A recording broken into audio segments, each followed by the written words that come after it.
welcome to another episode of Drinking and Reading, Coffee and Weird Tales.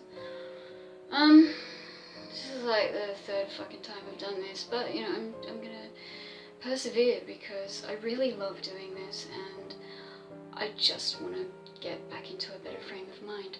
So, this is my second cup. And we're gonna try again. So, I tried last night to read a different story, but turns out that story was just really fucking depressing. And probably not something anybody wants to hear. I didn't want to read it, but I did. Wish I hadn't. But you know, sometimes you waste your time needlessly, and that's life.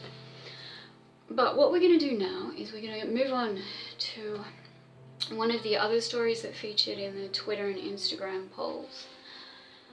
So the one last night was The Street of Faces. I don't recommend reading it, not for any reason. But the other stories involved in that were something about the undead. Can't remember exactly what that one was. And the other one was Yours Truly, Jack the Ripper by Robert Bloch. And as we all know, I like Robert Bloch, so I think we're just going to go with that one for the time being.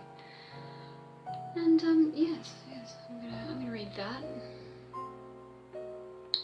and get myself into a better fucking mood. Alright, so from the July 1943 edition of Weird Tales magazine.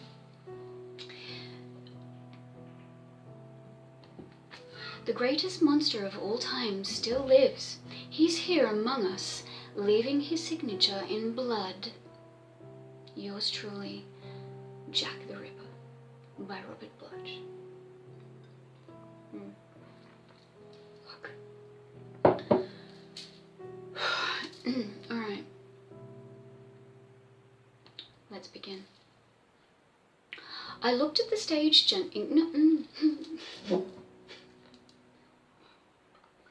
It just wouldn't be a Weird Tales reading without me fucking up consistently. Anyway, let's begin. I looked at the stage Englishman. He looked at me. Sir Guy Hollis, I asked.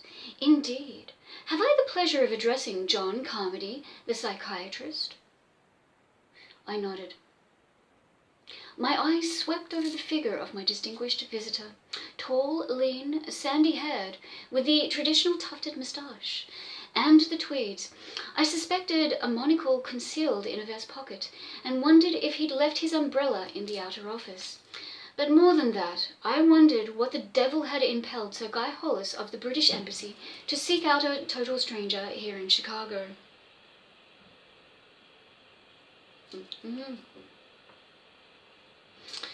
Yes. Sir Guy didn't help matters any. As he sat down, he cleared his throat, glanced around nervously, tapped his pipe against the side of the desk. Then he opened his mouth. What do you think of London? He asked. Why, I'd like to talk about London with you, Mr. Carmody. I meet all kinds, so I merely smiled, sat back and gave him his head.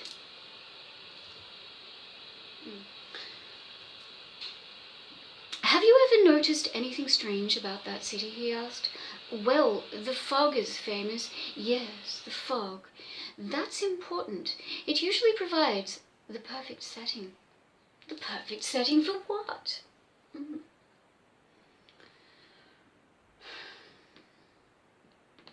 Sir Guy Hollis gave me an enigmatic grin. Murder, he murmured. Murder? Yes. Hasn't it struck you that London, of all cities, has a peculiar affinity for those who contemplate suicide? No, fuck, homicide. They don't talk that way, except in books. Still, it was an interesting thought. London as an ideal spot for a murder? Why, fuck no. As you mentioned, said Sir Guy, there is a natural reason for this. The fog is an ideal background, Ideal background. And then, too, the British have a peculiar attitude in such matters. You might call it their sporting interest. Their sporting instinct. They regard murder as a sort of a game. I sat up straight. Here was a theory. Yes, I needn't bore you with homicide statistics. The records are there. Aesthetically, temperamentally, the English gentleman is interested in crimes of violence. A man commits murder. Then the excitement begins. The game starts. Will the criminal outwit the police? You can read between the lines in their newspaper stories. Everybody is waiting to see who will score.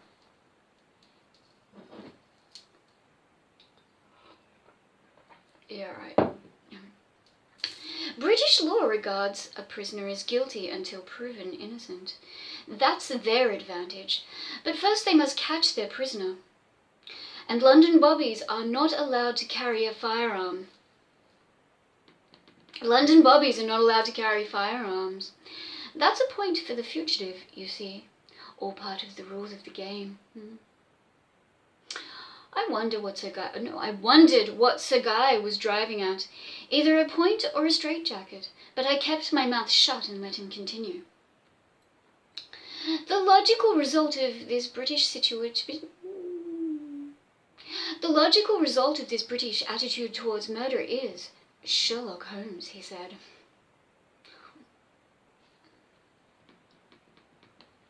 Have you ever noticed how popular the theme of murder is in British fiction and drama?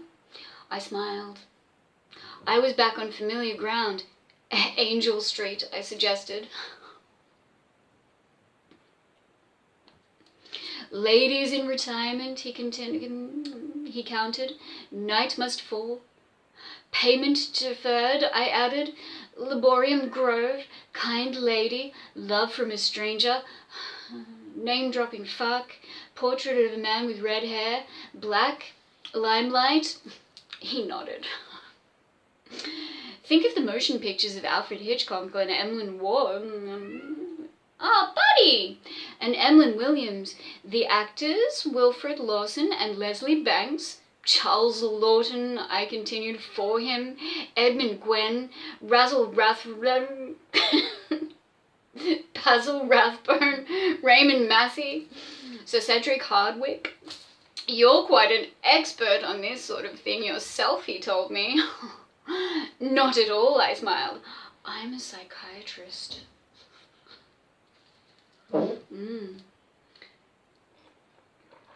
Yeah, and I'm not smug. Then I leaned forward. I didn't change my tone of voice. All I want to know, I said sweetly, is why the hell you came up to my office to discuss murder melodramas with me. It stung him. Ugh. He sat back and blinked a little. That isn't my intention, he murmured. No, not at all. I was just advancing a theory. Stalling, I said. Stalling. Come on, Sir Guy. Spit it out. Yeah, really. Talking like a gangster is all part of the applied psychiatric technique. Is it? Is it really? At least it worked for me. It worked this time. Sir Guy stopped bleating. His eyes narrowed. When he leaned forward again, he meant business. He meant beeswax. Mr. Carmody, he said, have you ever heard of Jack the Ripper? The murderer, I asked. Exactly. The greatest monster of them all. Worse than Springfield Worse than Spring Hill Jack or Crispin. Jack the Ripper, Jack the Red. I've heard of him, I said. Do you know his history? I got tough again.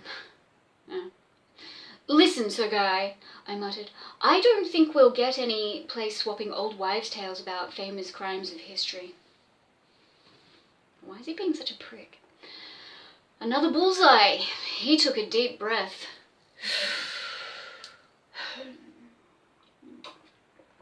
Yeah. This is no old wives' tale.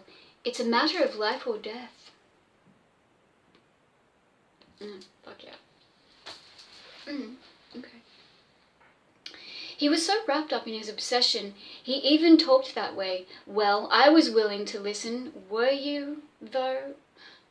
We psychiatrists get paid for listening and being fucking smug.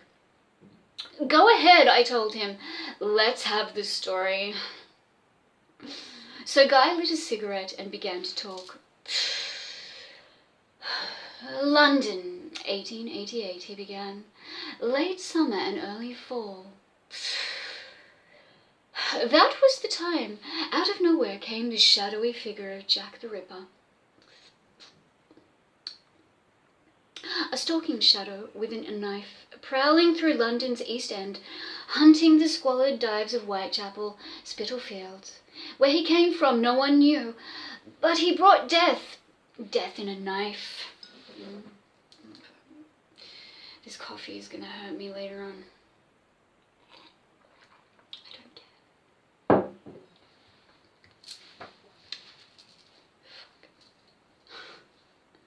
I'm taking on the personality of this fucking comedy guy.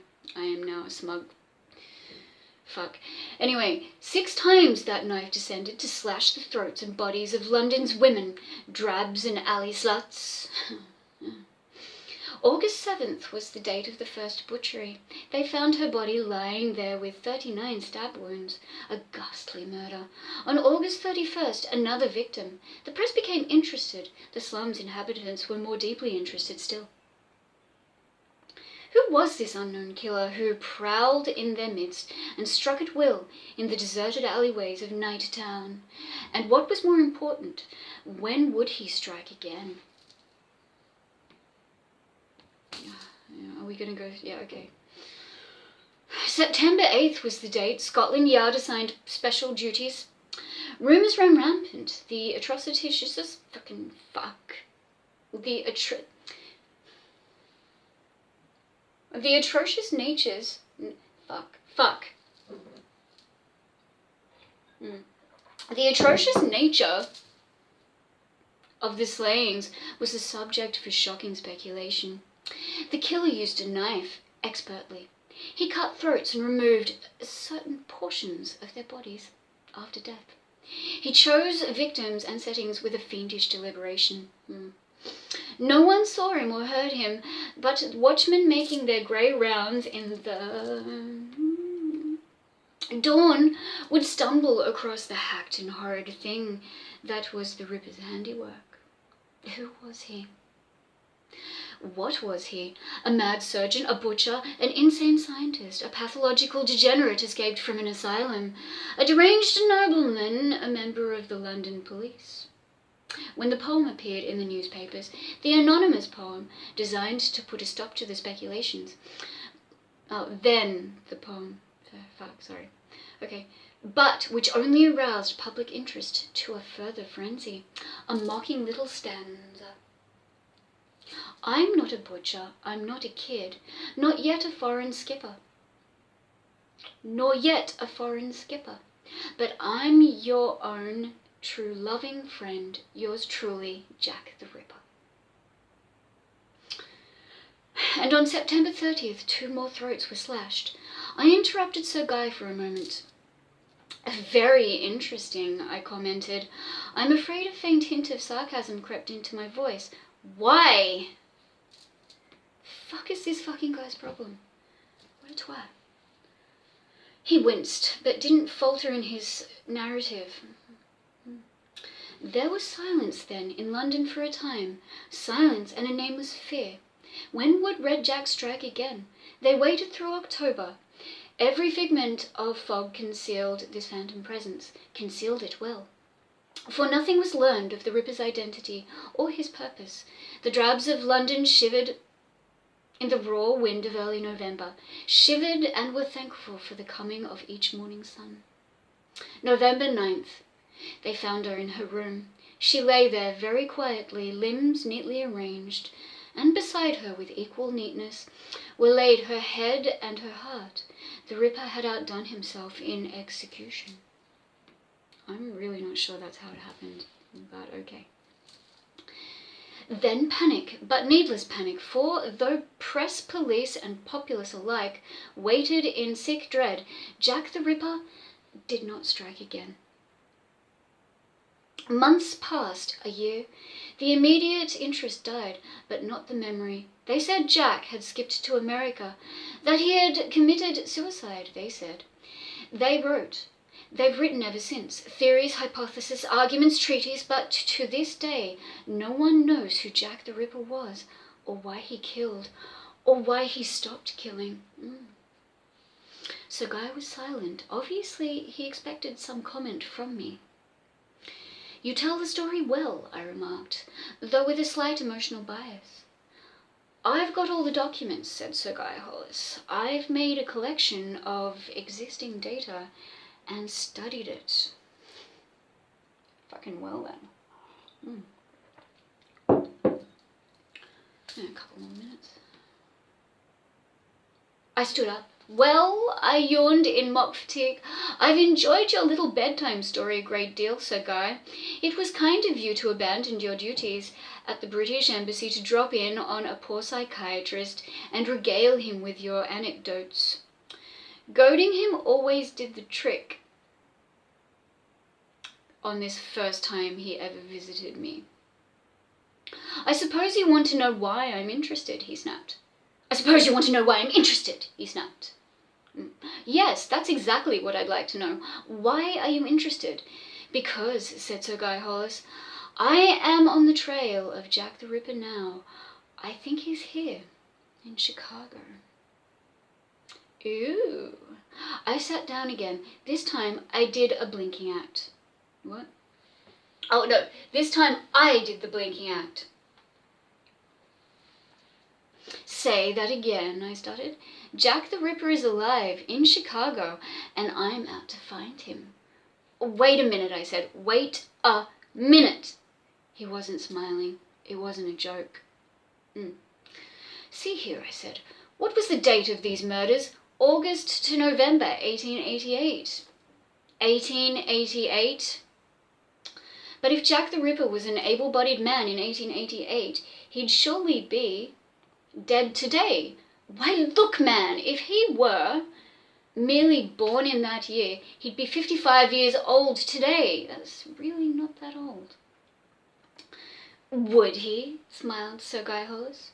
Or should I say, would she? Because Jack the Ripper may have been a woman, or any number of things. Or a cow. Yeah, anyway, that's dumb. Sir Guy, I said, you came to the right person when you looked me up. You definitely need the services of a psychiatrist. Perhaps. Tell me, Mr. Carmody, do you think I'm crazy? I looked at him and shrugged. But I had to give him a truthful answer. Frankly, no. Then you might listen to the reasons I believe Jack the Ripper is alive today. I might. I've studied these cases for 30 years, been over the actual ground, talked to officials, talked to friends and acquaintances of the poor drabs who were killed, visited with men and women in the neighbourhood, collected an entire library of material touching on Jack the Ripper, studied all the wild theories or crazy notions. I learned a little, not much, but a little. I won't bore you with my conclusions, but there was another branch of inquiry that yielded more fruitful returns. I have studied unsolved crimes, murders. I could show you clippings from the papers of half the world's great cities: San Francisco, Shanghai, Calcutta, Omsk, Paris, Berlin, Pretoria, Cairo, Milan, Adelaide. Yeah. The trail is Adelaide, really? The trail is there, the pattern. Unsolved crimes, slashed throats of women, with the peculiar disfigurations and removals. Yes, I've followed a trail of blood, from New York westward across the continent, then to the Pacific, from there to Africa. During the World War of 1914 to 18, it was Europe. After that, South America. And since 1930, the United States again. 87 such murders, and to the trained criminologist all bear the stigma of the Ripper's handiwork. Okay, I'm gonna stop now. Yeah, okay, this is interesting, actually. I'm enjoying this.